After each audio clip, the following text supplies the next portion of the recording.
I'm not saying it's happening, but we are getting closer to a major league stadium in Clay County. 6:05, good morning. Happy Red Friday. It is great to be here with you on KCMO Talk Radio 95.7 FM. So as we reported to you nearly 2 weeks ago now, conversations were continuing to get more and more serious in the Northland between Clay County, North Kansas City, and the Kansas City Royals. And yesterday, North Kansas City put out a statement basically confirming the report that we gave you last Monday. Not like 4 days ago Monday, like last Monday. And that was a statement that read in part as follows. The city of North Kansas City continues to have conversations with the Royals regarding the possibility of a stadium and related development in North Kansas City. These discussions are substantial and will ultimately involve collaboration among the state of Missouri, Clay County, and the city in any final framework. A portion of these discussions will need to be kept confidential for a limited period of time. This is from Mayor Jesse Smith. As mayor, I remain committed to transparency throughout the process and want to share the priorities I have consistently communicated on behalf of our community. 1, protecting our city's long-term financial health. 2, safeguarding our neighborhoods. 3, leveraging investment for community infrastructure. And 4, engaging our community and region. That is the highlights of the letter yesterday from North Kansas City Mayor Jesse Smith. So I'm not going to sit here and say that they're crossing the T's and dotting the I's, like another radio host claimed about another location in Kansas City. Who is that again, Mark? What is the noise? What is it again? Ow! Yeah, we don't do that here. Thank you very much to the Bulldog. Or the Basset Hound, sorry. Basset Hound, Bob. Yeah, okay. We don't do that here. But I was always confident in my sources, in my reporting, to give you what I gave you last week. And now we sit here a week and a half later, and you have the city of North Kansas City basically confirming that these conversations are progressing in North Kansas City. And that statement would not come out, obviously, without the blessing of the team. You know that, and I know that. The team probably wisely felt like we've got to say something here. We're approaching the back end of October. Remember, the Star Bond offer in Kansas ends December 31. But as we've been told by Kansas officials, it's not like they can get handed an offer on December 30th and be like, what do you guys think? All right. They want something ideally by the end of this month. And for North Kansas City to put out a statement, obviously with the blessing of the team, suggests to me that the team was comfortable with the idea of this being out there, making it clear that North Kansas City is not just in the mix, but North Kansas City may very well be in the lead. Does it mean it's a done deal? No. Anyone trying to predict what the Royals are going to do is a fool right now. You really can't do it. I mean, if you were betting on that the last 3 years, you'd lose your shirt, man. That'd be a terrible decision. But once again, this ties back to what I gave you a week ago, which is that if you were to stack this thing in order of odds, you'd put North Kansas City at the top based on, what I'm hearing, 119th in number 2. And then you'd put anywhere downtown, Washington Square Park, anywhere else at number 3. And from what I gather, it's a distant third right now, which is probably where it should be because of all the issues. Most importantly, the Royals can't make money outside of a baseball stadium in Washington Square Park. And that was the whole point of this thing starting 3+ years ago now. We were talking to the mayor yesterday, and I noted that he said that he was committed to keeping the Royals in the city, which I think includes north of the river, doesn't it? Yeah. Well, North Kansas City is not KCMO. Is that proper? Yeah. Yeah. They've got their own city. Surrounded by that. So yeah, they're surrounded by it, but they got their own mayor, they got their own council, so they're nothing to do with KCMO. But you know what? I think for Quentin Lucas, he's got to be looking at this and saying, if he keeps the Chiefs, let's be honest, that's all that matters for his legacy. If he were to lose Arrowhead Stadium, that is just, that's the nail in the coffin for Quentin Lucas. And I think deep down, he's never said it on the show, but he would say if the Royals go to North Kansas City and I can guarantee Arrowhead Stadium stays where it is in my tenure, I'm a happy guy. He's got to take that deal, no questions asked, if he's offered it, John. I guess I should modify my thought to saying it's not the city, but you can see it from here. Well, that's the thing. You get the best of both worlds. The whole backdrop thing. Remember that in the initial deal? Well, that's the best part of this. Let's be honest. You get kind of that downtown feel. You get that, as Keatsman's, I think, correctly called it, kind of a Wrigleyville-esque feel to it. Downtown North Kansas City has a lot of charm, but you don't have to deal with some of the nonsense that you get with KCMO. First off, everyone gets a 1% raise. How about that, right? Woo! No earnings tax. That's part of the deal. You get into Clay County. You're done with the Jackson County nonsense. And there's a lot of good. A lot of good. And you know what? In the end, people are going to come. If you have a good baseball product, people will come. And Clay County continues to grow. So if you're looking at the next 20, 30 years, it's always made a lot of sense. And it's always been a better location than the joke of 119th and Knoll, which if I could think of a worse place for a baseball stadium, I'd try to find one, but it's difficult to find. When you talk about location, ingress, egress, and a lot of other things, it's difficult to find. So that news came down yesterday. My phone started blowing up, and I was like, okay, all right. We got some good people giving us some good information around here. I'll just leave it at that. And that's why we always bring it to you first on KCMO, so you got it before everybody else. Now, speaking of KCMO, yesterday, they approved $22 million to be used for a temporary jail ahead of the World Cup next year. This will mark Kansas City's first locally operated detention facility since 2009. So we have gone now 16 years without a locally operated jail. And let's be honest, if it wasn't for the World Cup, this would not be happening. It is only because we are going to have foreigners and tourists coming in next summer that Kansas City has decided to spend money on a jail facility. Now, no, I know. They're going to be building one. It should be done by 2039. 2029. Who knows? It's going to be done sometime in the next few years. I mean, Buc-ee's is going to be up in like 24 months. Seriously. They're going to have this Buc-ee's done, and the jail is going to be just breaking ground.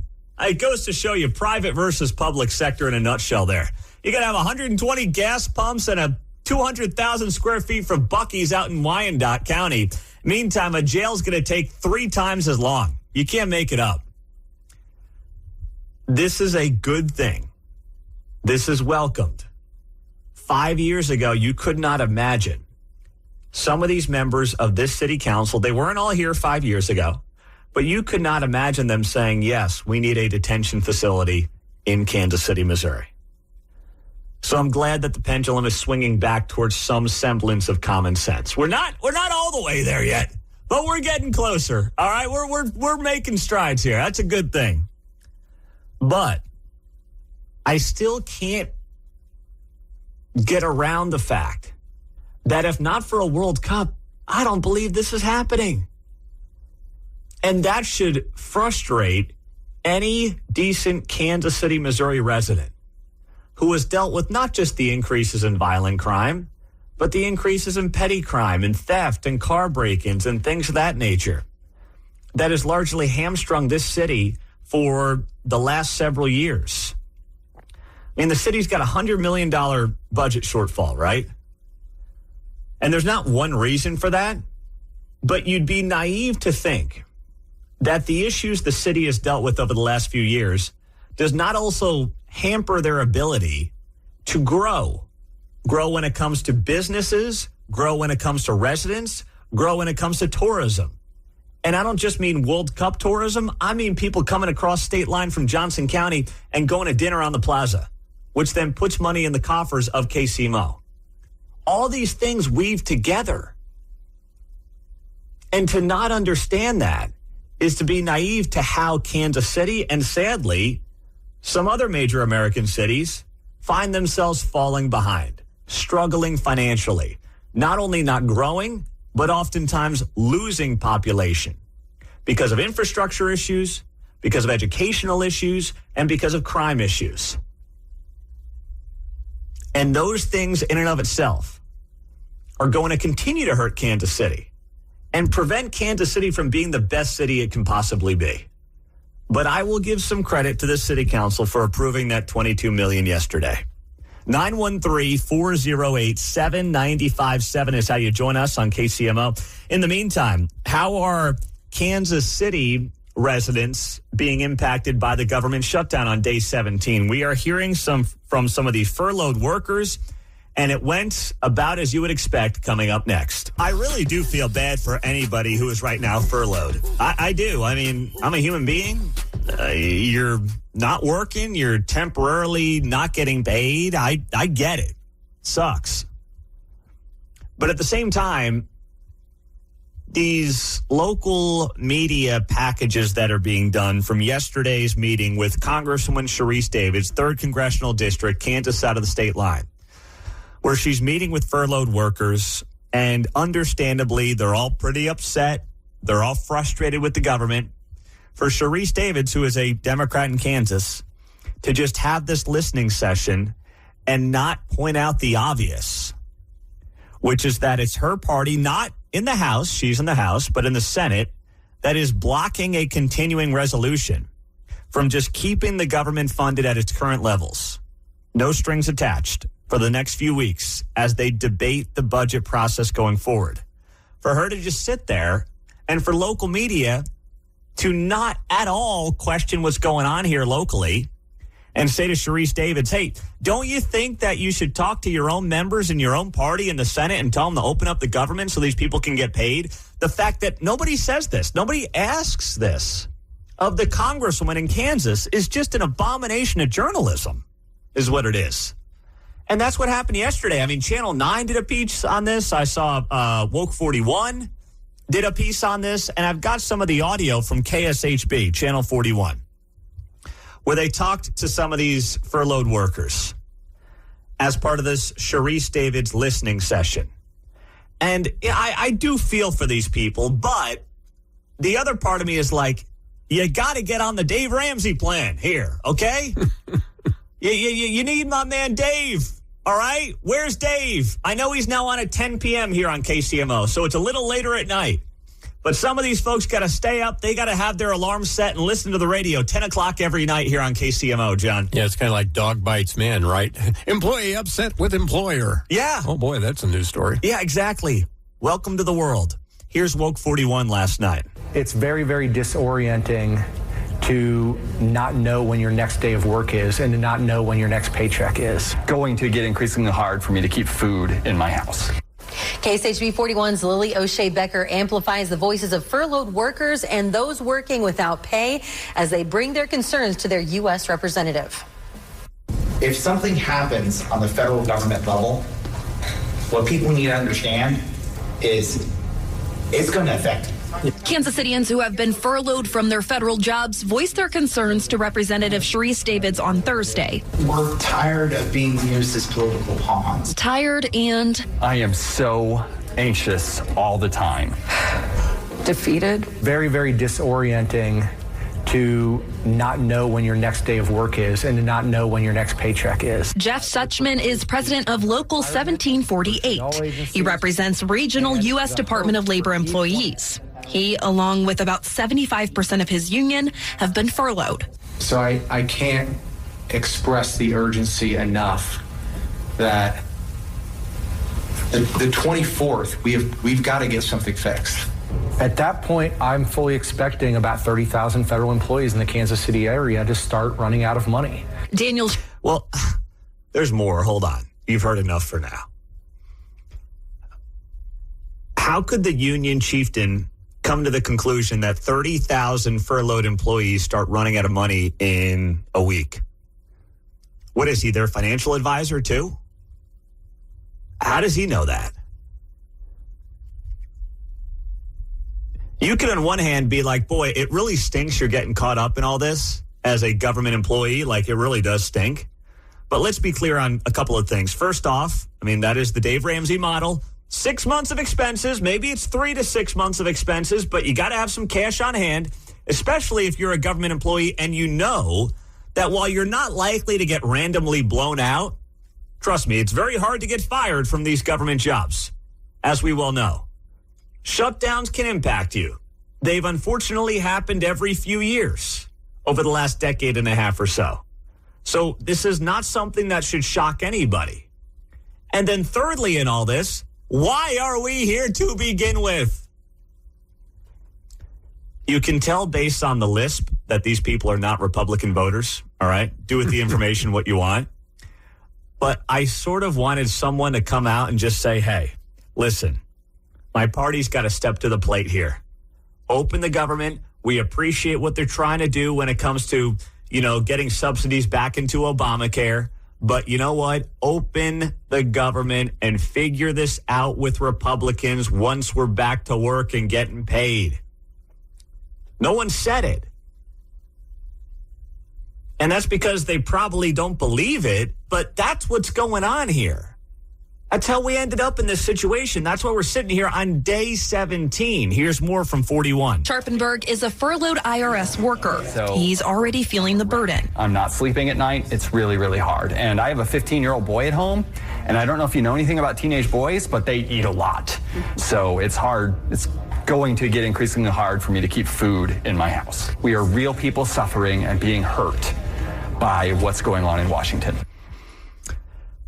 Understandable. I get it. But let's also be clear. They will get full back pay when the government reopens, even though they aren't working right now. That doesn't make it easier today.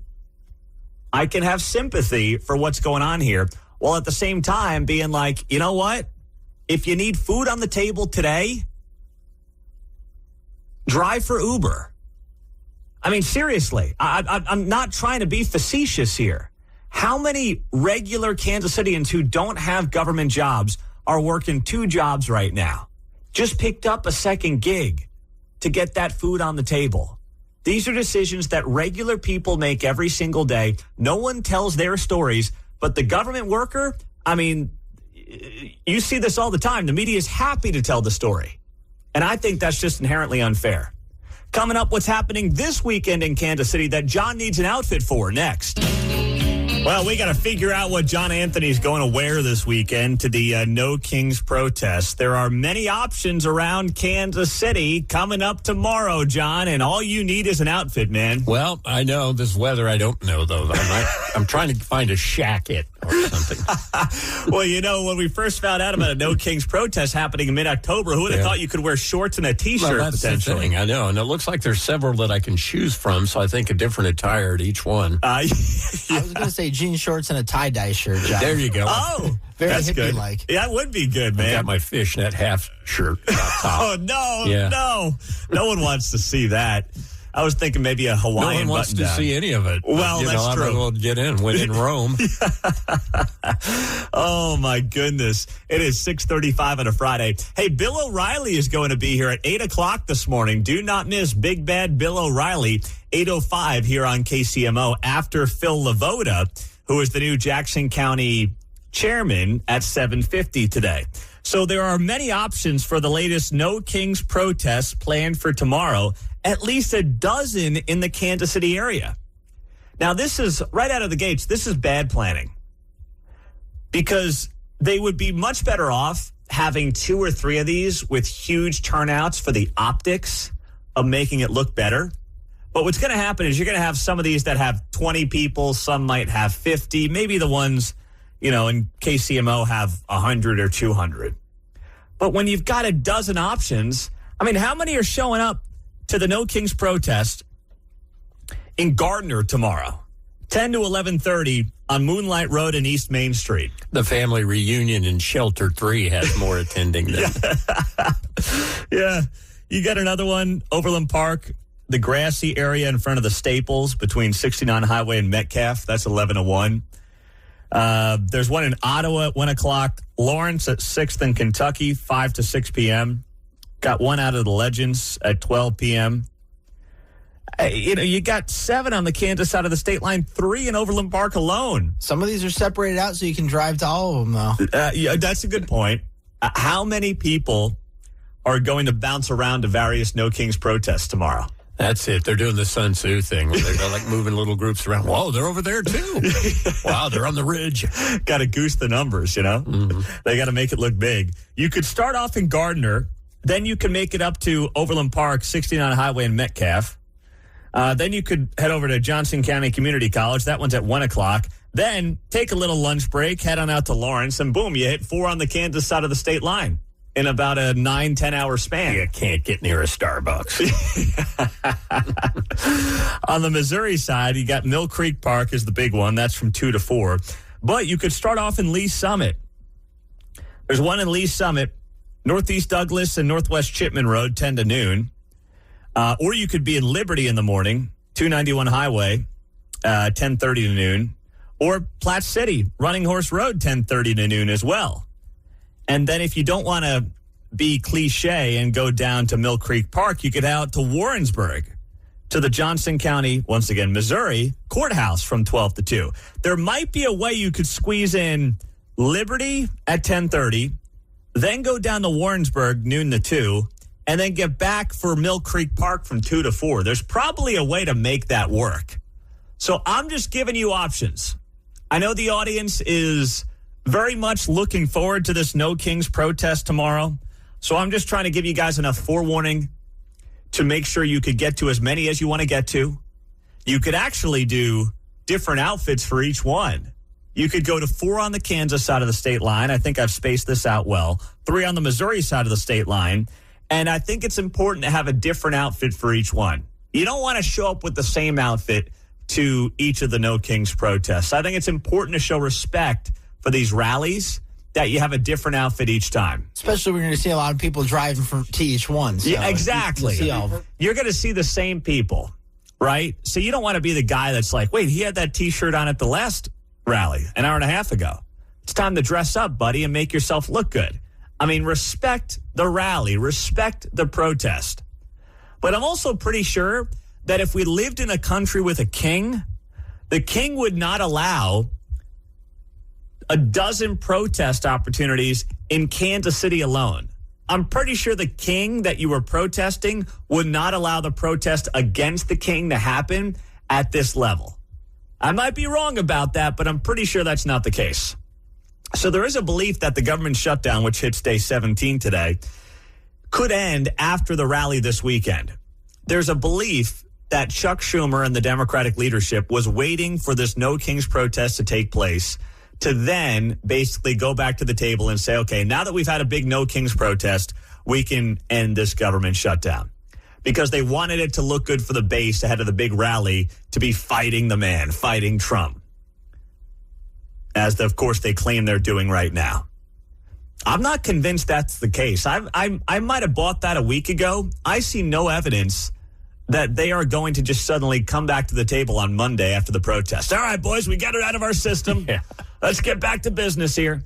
Take a listen to what Chuck Schumer had to say yesterday when he was talking about the No Kings protests. Of course, they're all over the country this weekend. We've got 12 in Kansas City. Here was Chuck Schumer yesterday.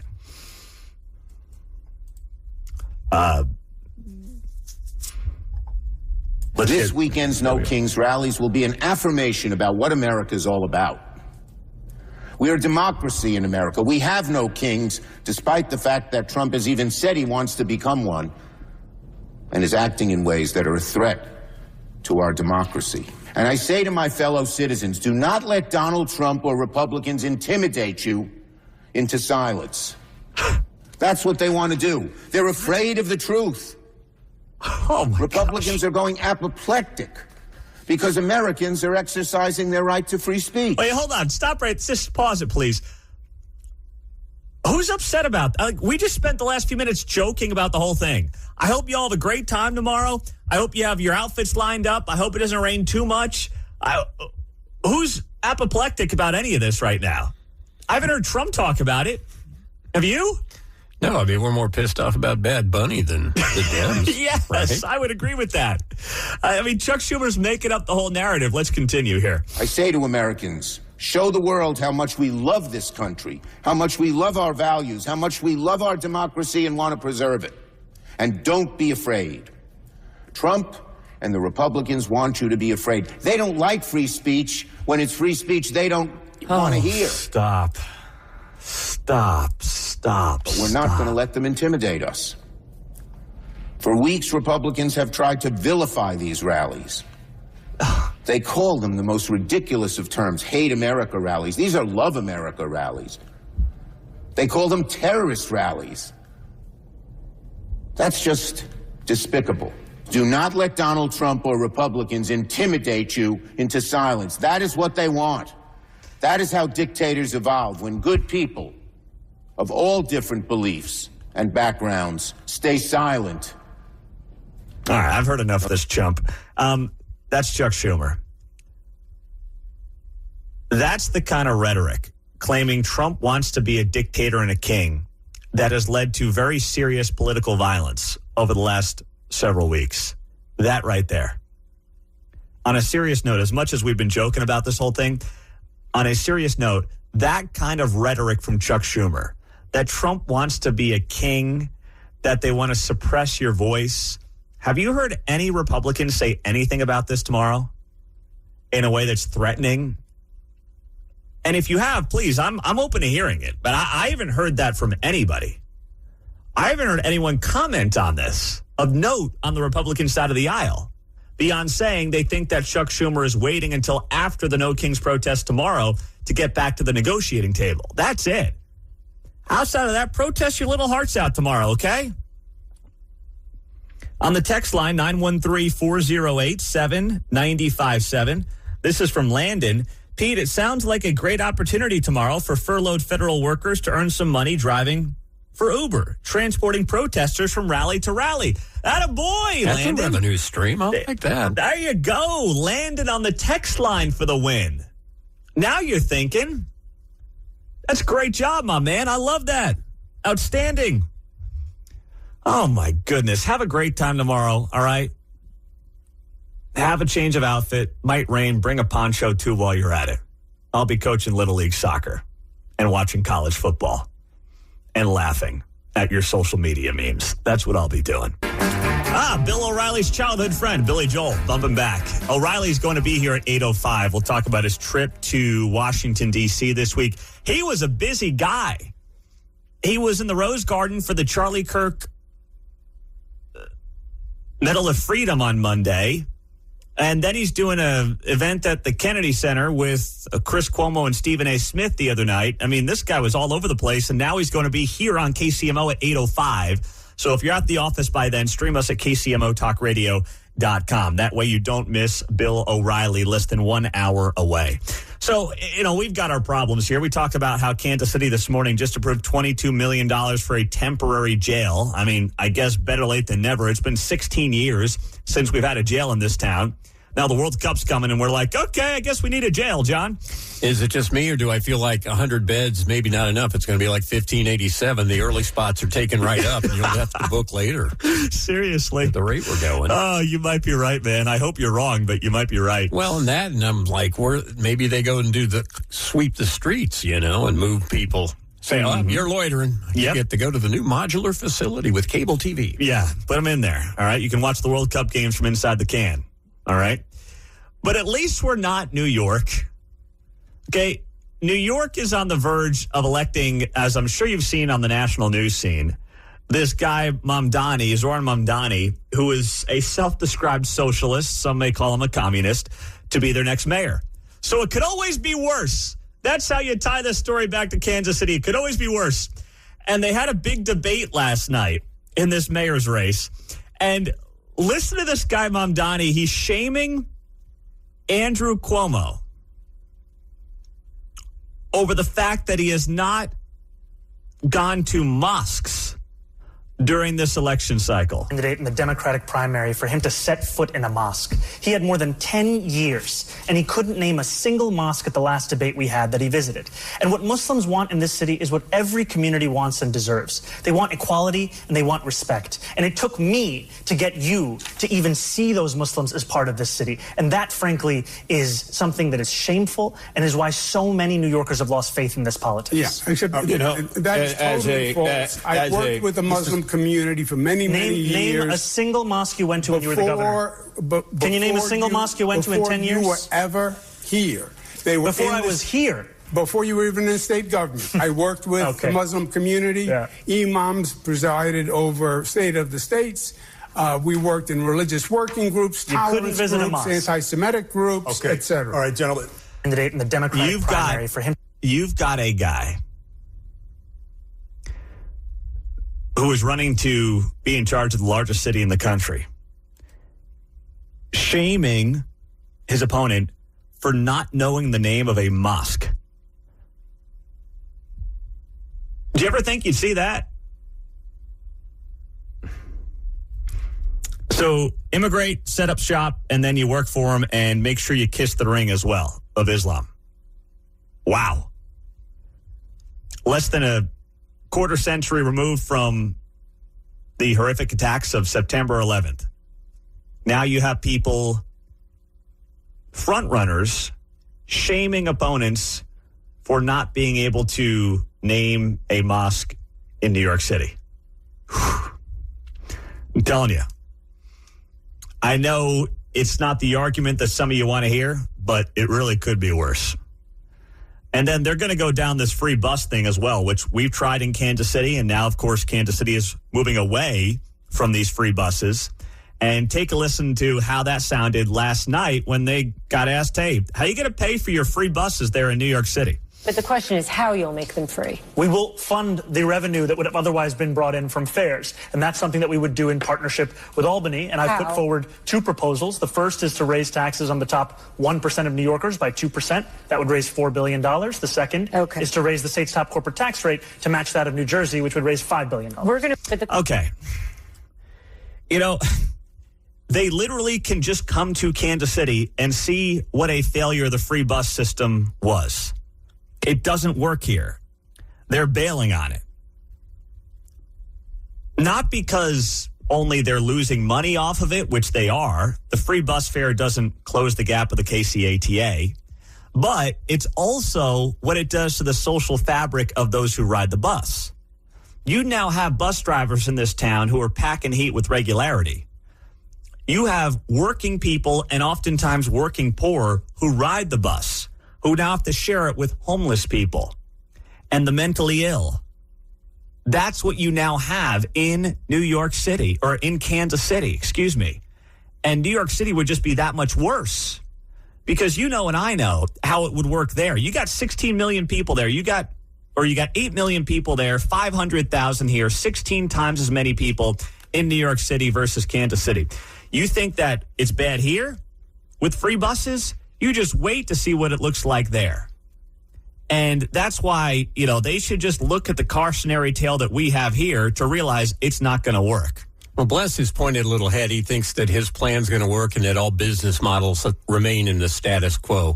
You start taxing those top earners, they're gone. They aren't there anymore. They are leaving real fast. But a part of me does wonder if at least one major city just needs to be razed to the ground via socialist policy to see and serve as a cautionary tale for other major American cities. Well, we were a week and a half ahead of this story. If you missed it yesterday, North Kansas City's mayor put out a statement that said they are having ongoing conversations with the Kansas City Royals. And here's what Jesse Smith said yesterday in a video. Any deal that we reach with the team or framework of a deal will have to consider what's best for the city, the businesses, the residents, and the team, making it a true win-win. So what's going on right now is I think that the folks in North Kansas City are basically laying the foundation to try to roll this thing out. They're hopeful the Royals pick North Kansas City, and they want to start lobbying their residents in not just North Kansas City, but also Clay County as to why this is a good idea. That's what's going on here. This statement does not get released yesterday without the Royals' blessing. So the fact that the folks in North Kansas City put out this statement saying that they're having conversations with the Royals and the discussions are substantial, well, that's not by accident. It's what we told you a week and a half ago, almost 2 weeks ago now on this show. We kicked it off on a Monday, coming in here at 6:05 and saying this stuff up north is progressing and there's real legs there. And North Kansas City is the front runner right now in this race to land the Royals over 119th and Knoll and over Washington Square Park, which remains a distant third based on what I've heard. So this is North Kansas City confirming as much a week and a half later. And they're doing it to me not because, they want to try to corner the Royals into picking North Kansas City. That's not going to happen. To me, this statement had to have been done in conjunction with the Royals. And it's also the Royals, in a roundabout way, signaling that they're moving along in their process. So this is a win-win for everybody. North Kansas City looks like they're getting out ahead of it. They're being transparent with their constituents and their voters up in Clay County. The Royals get something out of this because they get to say, see, we're doing something. We're progressing our talks. Oh, yeah, there's something happening up here. So everyone's winning. And then the goal here is to make you up in Clay County feel like, okay, I'm actually part of this process. They're not going to just blindside me at the 11th hour with oh, yeah, we're putting a stadium here, and will you vote on a half-cent sales tax? Because they screwed that one up the first time around royally, April of last year. So I believe that's the strategy behind this, and that's why it made sense that they got ahead of this yesterday with a statement. And it comes a week and a half after we told you that this was going to happen. But no, I'm not going to do what other radio hosts did in this town. Other radio hosts who call themselves names after animals and dogs. Oh. Yeah, we're not doing the Basset Hound Bob thing. We're not doing that. I'm not going to tell you it's a done deal. I'm just going to stand by the reporting that North Kansas City is in a very good spot right now. And that's where I will leave it. And North Kansas City confirmed as much yesterday. Coming up on KCMO, what are some of your elected leaders saying about a jail? And what are some of the people in this town saying about a jail? That's coming back to Kansas City for the first time in 16 years, thank goodness. Well, very predictable and also hysterical. We'll get to it coming up after the news. Yeah, I'm buying that stock after Kansas City got a temporary jail. Let's go. Woo! Good morning, 8:35. Text that keyword stock to 95819 for your chance at $1,000, our 5K a day giveaway. 834, 1034, 1234, 234, and 434. Listen for that text to win keyword and text it to the number 95819. So for the first time in 16 years, Kansas City is set to have a jail. Even reading that sentence, I'm embarrassed by. But hey, I guess better late than never. Now, the other thing I'm embarrassed by is that the fact that we're only getting this temporary jail because of the World Cup coming next year. Ask yourself if you believe Kansas City would have a temporary jail coming until they build the permanent jail in 2029, which is what they're planning to do. Maybe it's 2039, who knows?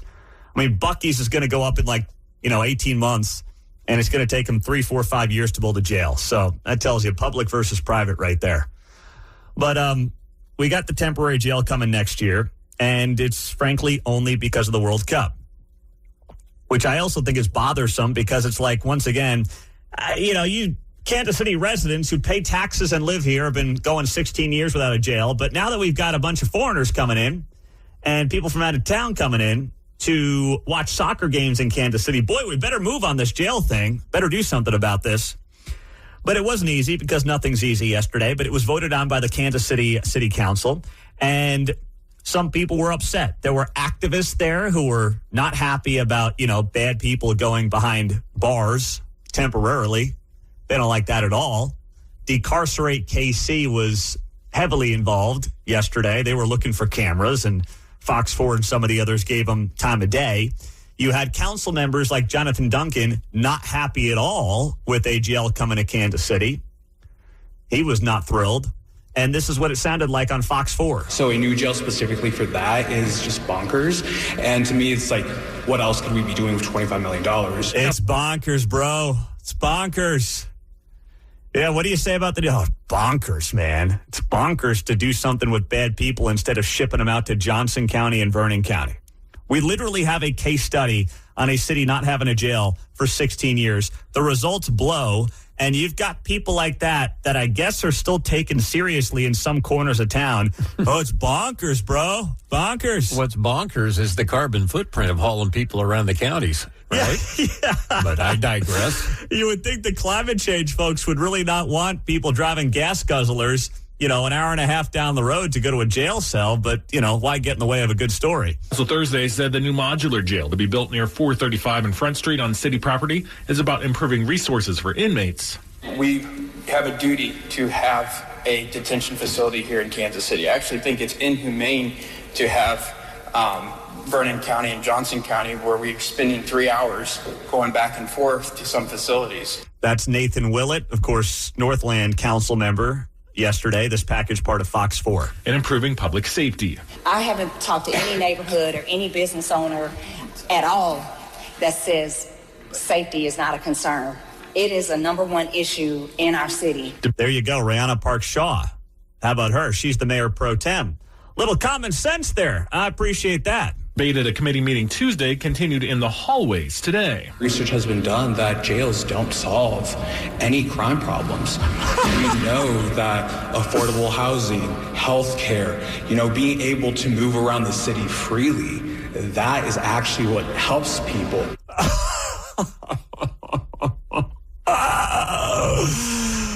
Oh, boy. Tell me a story. Yeah, you can't really make these people up, can you? I mean, they're literally like cartoon characters. It doesn't do anything. What works is people being able to move around the city freely. Yeah, we have free buses. How's that been working out there, big man?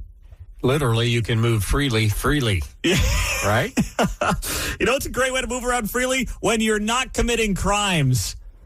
It's a great way to move around freely. I promise you. I've tried it for the last, 37 years of my life. It's working out okay.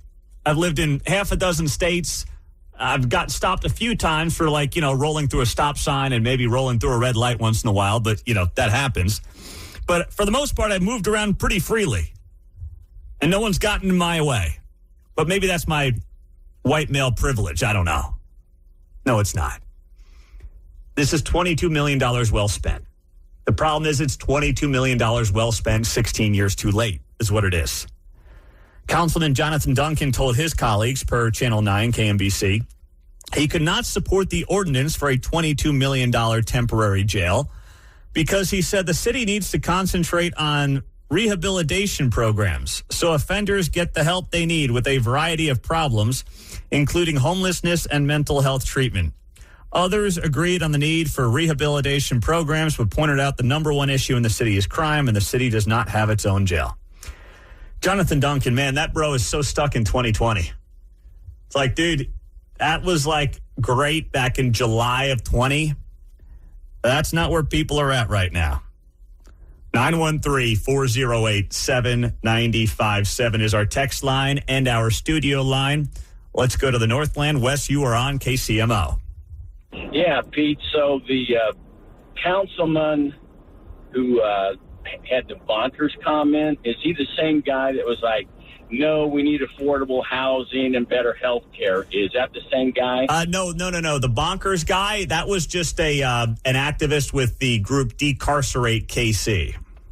Oh, okay. Well, the councilman who's like, no, we solve crime by better housing and health care. Well, that's where his grift is. What he needs to figure out is he needs to figure out how to get a piece of that $25 million that they're going to spend on the new jail, okay?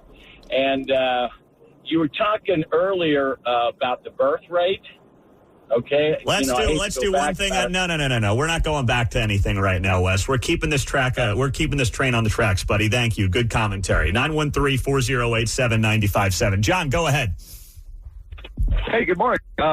About 14 or 15,000 people a year are arrested in Kansas City, Missouri, which means there's about 300 people a week that are arrested and put in jail. So the week they open it, Tuesday, it'll be filled.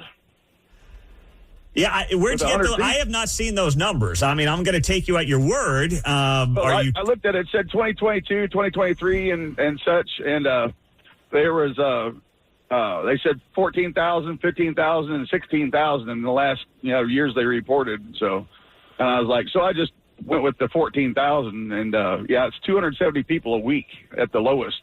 All right. So, well, I don't have those numbers. I'll take you at your word for it. But, that's something that John and I speculated earlier. How quickly is this thing going to fill up? But, hey, it's Friday. I'm looking for a good angle. I'm looking for a good reason to support the council today. Because even if it's just the broken clock being right twice a day, at least it's right. And in this case, it is. And 100 is 100 more than this city has had. 100 beds in a jail is 100 more than this city has had for 16 years. So on a Friday, I'll take the win. Mark and Independence, go ahead. Yeah, hey, Pete, listen, I'm 69 years old, and ever since I can remember, I've been hearing the liberals talk about rehabilitation. Well, you know what? You build jails not to rehabilitate, but to punish. That's the reason for the jail. I'm tired of hearing all this other stuff about don't build a jail, do that. In the meantime, innocent people are getting hurt. The crime rate's going up. Yep, that's exactly right there, Mark. And it keeps people from out of town from going downtown or going to the plaza or going anywhere. The city's dealing with a $100 million budget shortfall. We asked the mayor about it yesterday. They spent $940 million out of the general fund. They brought in $840 million.